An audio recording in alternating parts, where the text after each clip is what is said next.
Hey guys, welcome back to Home by Christmas. We're now on mission 10, Chongchong River Cruise, and winter has apparently decided to become one of our enemies as well. It's November 10th, 1950. The snow and heavy overcast have finally cleared, but the temperature has dropped to around minus 10 degrees Fahrenheit.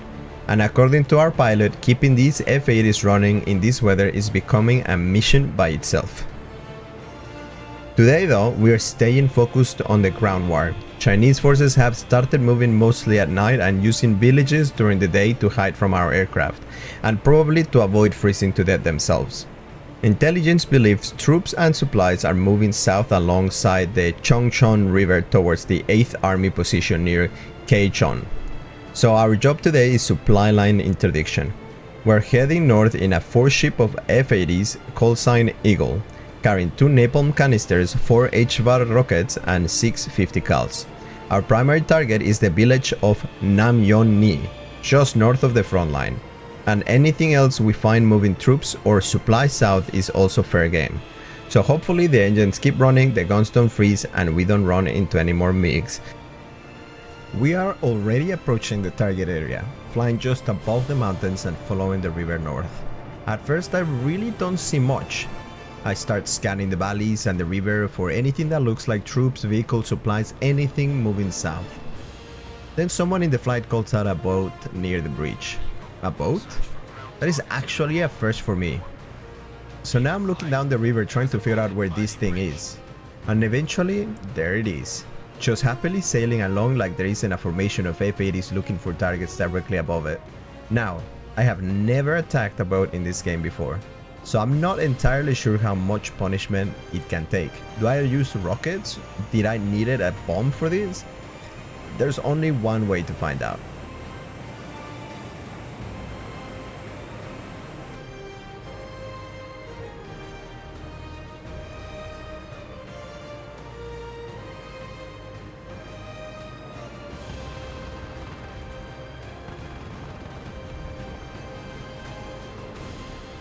Apparently the guns were enough. The thing absolutely exploded. So I climbed back up, and not long after that our flight lead directly tells us to go towards the nearby village. This is supposed to be one of the areas being used to move troops and supplies south, but from the air it is extremely difficult to tell what is actually down there. I make a pass over the town and scan between the buildings, and I can barely make out a truck. Other than that, I see nothing. And that creates a bit of a problem for me. I know this is our target area, but I don't particularly want to start dropping ordnance into something that I cannot see. But one of my wingmans make the decision for me. I watch him just strafe that town. So there's definitely something down there. And since I cannot really see where they are hiding, I decide to let the napalm solve that problem.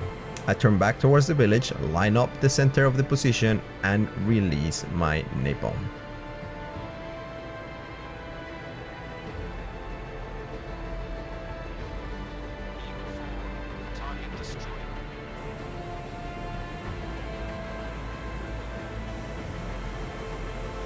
The napalm did its work. I immediately see explosions between the buildings. Whatever was concealed down there had a very bad day. I pull away, I climb towards the mountains, and that's when I notice another position sitting alongside the side of the ridge. It is small, but there's definitely something down there. So I dive towards it and follow it with an HVAR rocket.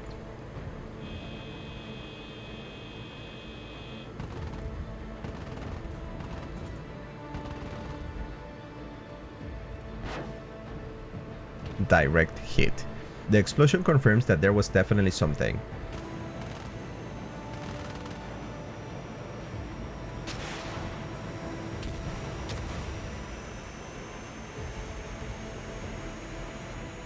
So I climb away and I look across the opposite side of the valley, and that's where I notice another position almost identical to the one I just attacked.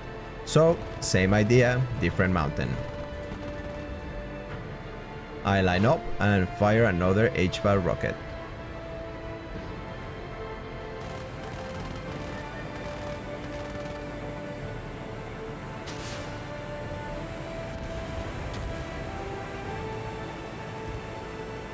So far, so good. The sortie is going surprisingly well. The targets are difficult to spot, but every time we actually find something, the attacks are landing exactly where they need to. Then I noticed one of my teammates attacking one of the breaches, so I naturally had to take a look. There appears to be some kind of supplies or equipment stacked next to the crossing, so I fire another rocket towards it, and I get another explosion. Probably some sort of ammunition supplies. Whatever it was, it no longer part of the Chinese logistic network. And while I'm looking at the bridge, I finally noticed something underneath it. Another boat. This one has apparently decided that parking directly underneath a bridge is much more better survival strategy than sailing around in the open. It almost worked.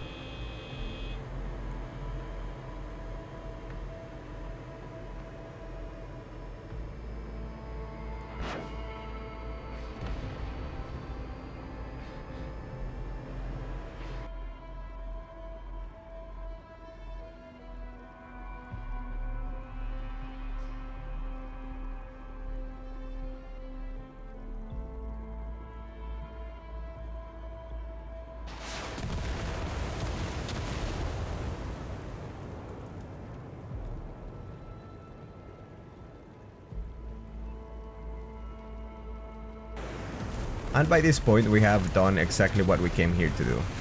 The village has been hit, supply positions along the river has been destroyed, both boats are out of action, and anything moving south through this area is going to have a considerably harder day. So rather than stick around for more trouble, we climb back up and head back to Kimpo. We return without any further problems and land safely. Mission 10 is complete.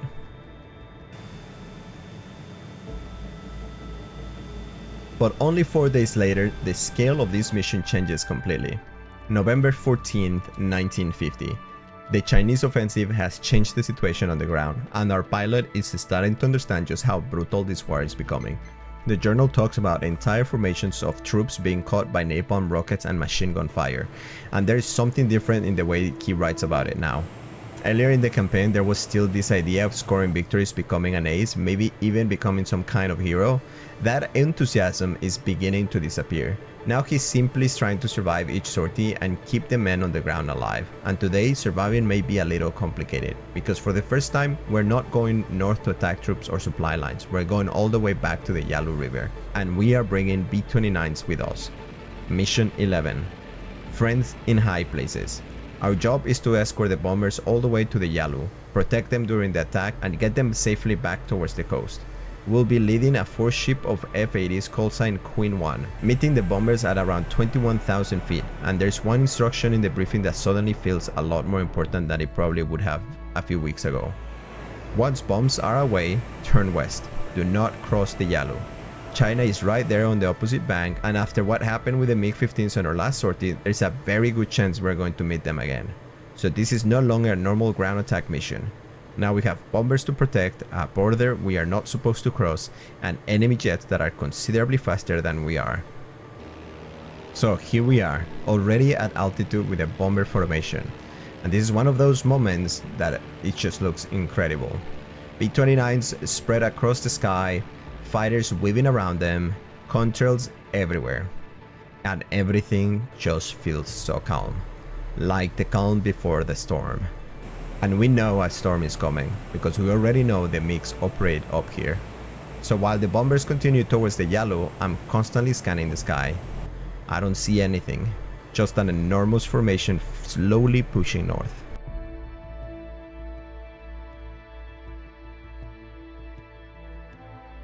And eventually, Sinuiju appears ahead of us. The bombers begin setting up for their attacks. We stay with them while the first group reaches the target.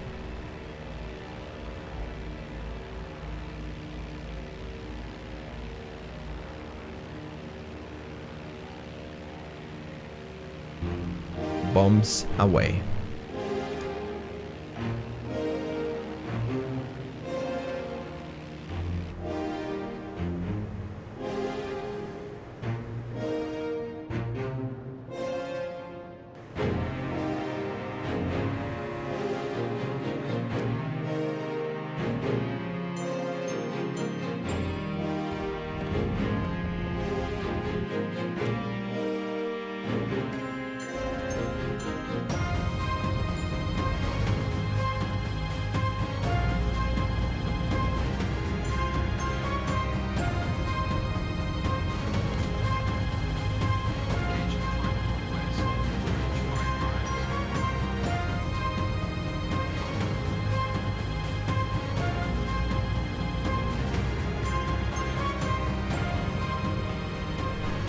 The bridge across the Yalu takes a heavy beating.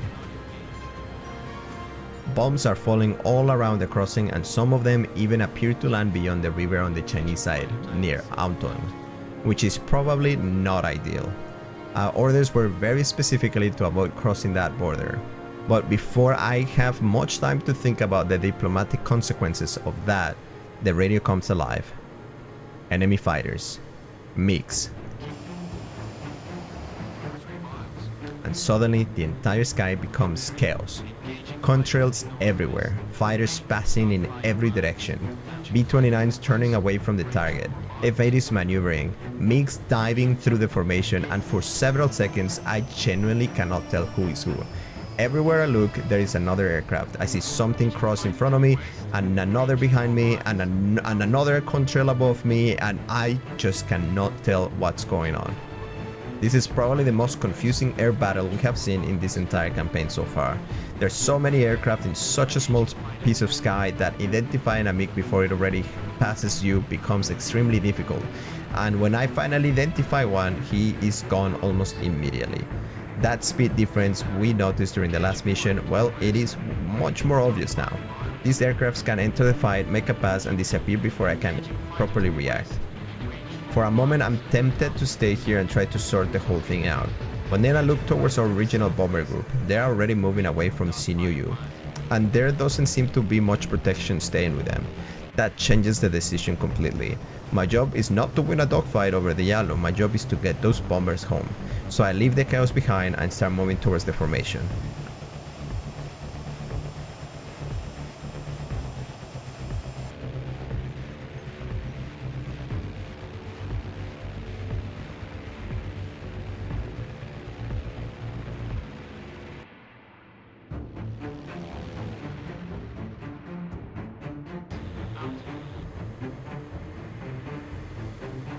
And that is when I see him, a MiG-15, about to pass low below me, and more importantly, he's heading towards the bombers. This is one I cannot ignore. I push the nose down and try to get a firing solution before he reaches that. The range is not good. Honestly, it is a pretty optimistic shot, but I fire anyway, and somehow, I hit him.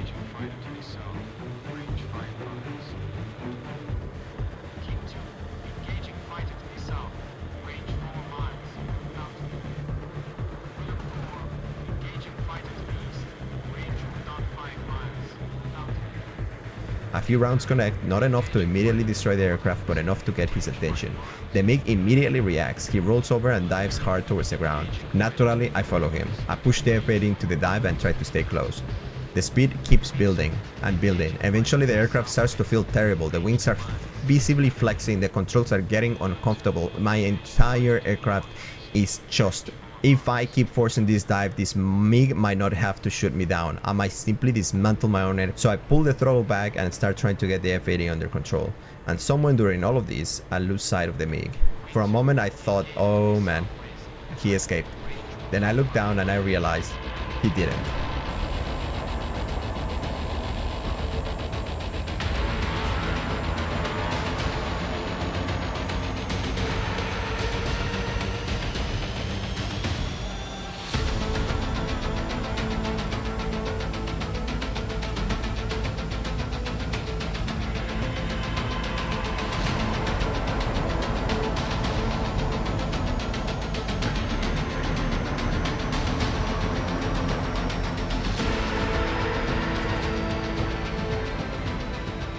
The damage from those early hits must have been enough to cause him problems during the dive, because when he tries to recover, the aircraft simply cannot take it, and the MiG came apart.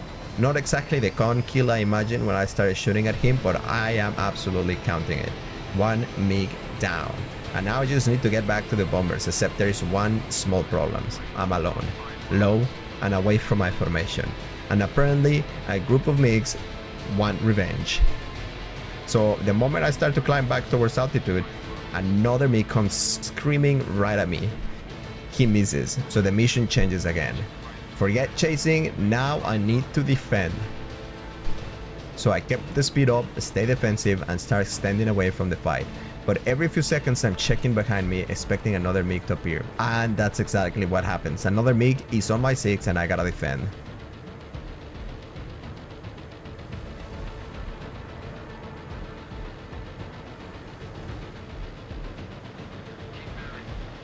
He overshot and suddenly I had a real chance to reverse the fight and get a firing solution on him. For a few seconds this felt like exactly the kind of fight I had been waiting for.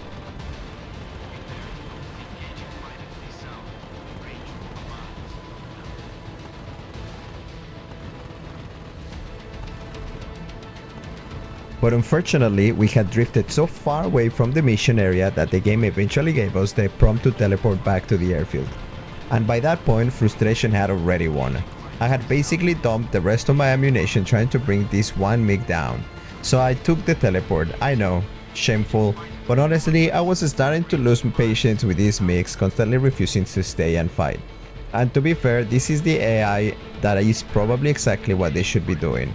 A real pilot with a faster aircraft is not going to look at an F-80 and think, yeah, you know what, let's slow down and have a nice little turn fight. They're going to use the speed advantage, extend, reset, and come back when the situation favors them, which is completely reasonable. Unfortunately, I'm just much of a simpler creature. I play video games. I see MiG, I want to shoot MiG. So while I absolutely understand why the AI behaves this way, part of me still wishes they were just a little bit more willing to make terrible tactical decisions for my personal entertainment. Either way, we made it back home. Not in the most honorable way imaginable, but we made it. And honestly, I had a lot of fun with this one. And with that, we're getting very close to the end of Home by Christmas. There are only a few missions left now, and I genuinely had a lot of fun going through this campaign with you guys. But it also means I'm starting to think about what comes next. Obviously, IL2 is not going anywhere. We still have Command & Career, multiplayer, plenty of things I want to do here.